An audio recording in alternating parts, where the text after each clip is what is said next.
Jesús, el diálogo y la crisis económica. ¿Qué papel puede cumplir el diálogo en esta situación? El diálogo juega un papel fundamental para la estabilidad del país y en lo económico en particular.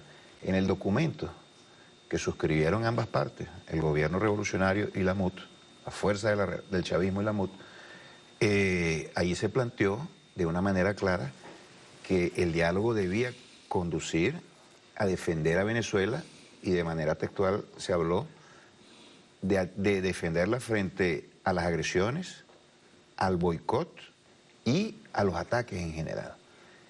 Eso de por sí revela la aceptación por parte de la oposición de que hay un proceso desestabilizado, deliberado en contra de nuestra economía. Y plantea la necesidad de que solo con la unificación de todas las fuerzas nacionales se puede acelerar la corrección y el correctivo que se tiene que aplicar contra todos estos países. Yo pondría varios ejemplos. Pero necesitamos una oposición de buena fe. Exactamente, y con esta oposición ya eso iba a llegar yo. Después de mencionarte los ejemplos y contrastarlo con lo que ellos están haciendo, para revelar lo que es la oposición. Es una oposición absolutamente demagógica y es una oposición sin el mínimo talante democrático. El financiamiento externo. Nosotros estamos requiriendo financiarnos externamente para cubrir el boquete que nos dejó la caída de los precios del petróleo. Y hemos hecho, bueno, una actividad muy intensa. ¿Qué hace la oposición? Genera señales que impactan negativamente en los grandes centros financieros. Dicen que no van a aceptar ninguna inversión extranjera en nuestro país porque la Asamblea Nacional lo va a desconocer a partir del momento en el cual caiga el régimen, palabras textuales de ellos. Cuando se decreta un default de una manera fraudulenta, una farsa, por parte de alguien tan influyente como el JP Morgan, son los diputados de la oposición los primeros que difunden y aceptan esa falacia. Hay políticas y medidas que nosotros tenemos que adoptar, pero que necesitan un consenso nacional para evitar grandes traumas. Por ejemplo, la corrección del precio de la gasolina. Tú observas, van a tomar medidas absolutamente razonables y enseguida se politiza con el cálculo ese obsceno del poder.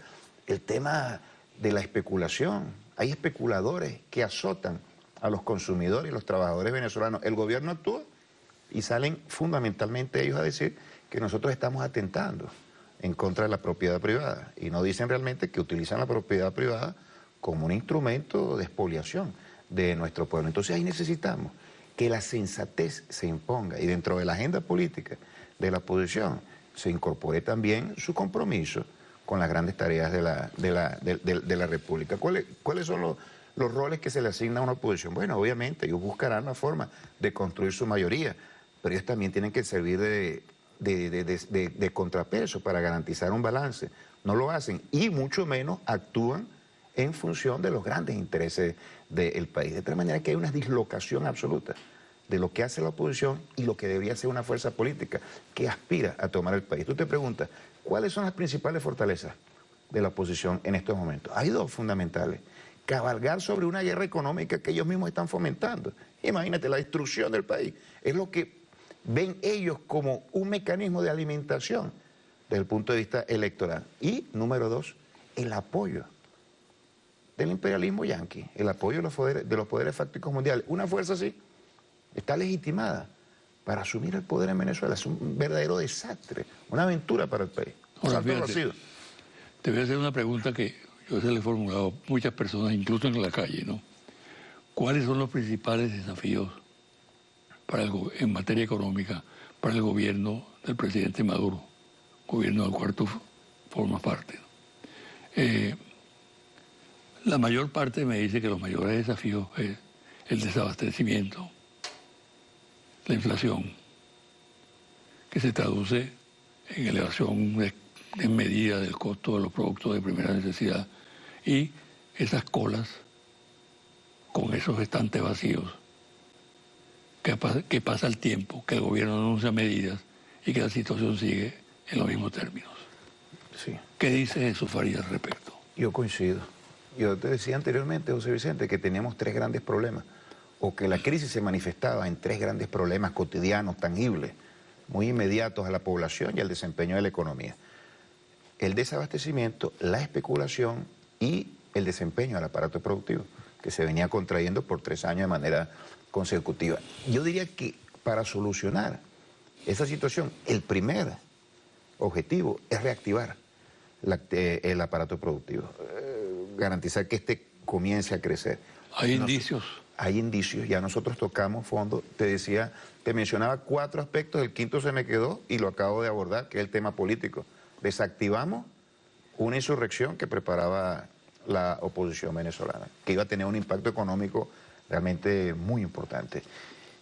Sobre la base de esos 5 elementos, nosotros estamos observando que el año que viene tendremos, por primera vez después de 3 años de caída productiva, un repunte de la actividad económica. No va a ser un repunte muy importante, pero ya es parte de una tendencia, un punto de inflexión. Nosotros esperamos crecer entre 1.5 o 2 puntos porcentuales del PIB y eso obedecerá a esos 5 elementos. Y las políticas económicas juegan un papel fundamental. ¿Cómo hacer que la economía se recupere? Bueno, confianza con el sector privado, ahí hemos avanzado de una manera muy importante. Políticas de precios que permitan estimular la actividad productiva, las divisas escasas que tenemos, invertirlas y colocarlas con la fórmula de la acupuntura que tantas veces se ha dicho, para que precisamente sobre la base de ese plan se pueda abastecer los motores fundamentales. También están los 15 motores del presidente Nicolás Maduro, en el cual él ha puesto tanto empeño y tanta dedicación. Ellos están desplegados y estas políticas económicas son su combustible para que se terminen de desarrollar de una manera plena y el año que viene sea el año de la recuperación económica, aunque sea leve, y de la estabilización de indicadores tan importantes como los precios, que es la inflación, es la especulación. Con esos 2 elementos, el problema del abastecimiento quedará resuelto de manera progresiva, porque eso frenará el contrabando de extracción, producto de tantas distorsiones, con los esfuerzos que se está haciendo en la gran misión abastecimiento soberano y a su vez con el incremento de la producción y la mayor capacidad importadora que tendremos como resultado de los mayores precios del petróleo. Pero el presidente Nicolás Maduro está enfocado de una manera perfecta en función de los grandes problemas del país, donde la economía aparece en el primer punto y la solución de esa economía, por supuesto que será la clave para terminar de estabilizar a la sociedad venezolana. Tú eres ministro para la inversión extranjera. ¿Qué perspectivas hay en ese sentido? Nosotros... ¿Hay ambiente para que un inversionista invierta en Venezuela? Sí, nosotros hemos venido haciendo algunos recorridos en algunas economías que tienen relaciones históricas y que tienen relevancia en el desempeño global de la economía. Y hay un choque de factores. Por una parte, hay una campaña mediática feroz en contra de nuestro país. Aquí se habla de crisis humanitaria, aquí se habla de guerra civil, de una dictadura oprobiosa, y eso es lo que uno escucha allá por parte de empresarios en Europa, en otros países latinoamericanos, y es una realidad absolutamente torcida. Pero esa es la campaña de los medios de comunicación como expresión de la guerra económica. Eso espanta a cualquier inversionista y, por supuesto, a las calificadoras de riesgo que tienen como propósito crear un escudo, no para que no nos ataquen, sino para que no llegue nadie a nuestra economía. Eso por una parte. ¿Y cómo enfrentan ustedes eso? Y nosotros, bueno, tratando de difundir la verdad, la realidad de lo que está ocurriendo en nuestra economía, con todos los problemas.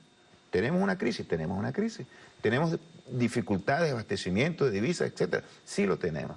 Pero no hay una economía con mayores oportunidades y mayores garantías para la inversión extranjera que nuestro país. No hay otro país en América Latina, por citarte solamente este hemisferio, América Latina y el Caribe, con tantos recursos naturales, con una población de 30 millones de habitantes, con acceso a mercados y esquemas de integración regionales como lo tiene Venezuela, con una posición geográfica tan privilegiada.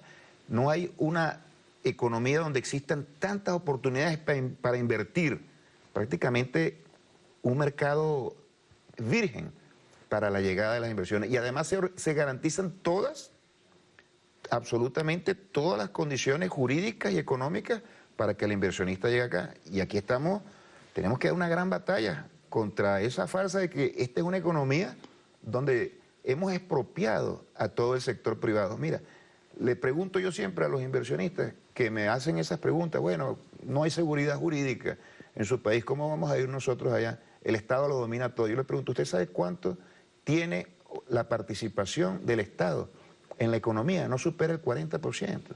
Es decir, que lo que ustedes le están diciendo tiene el propósito de una manera desarticularlo, de la posibilidad de colocar sus recursos en la economía donde existen las mayores oportunidades, y lo estamos percibiendo.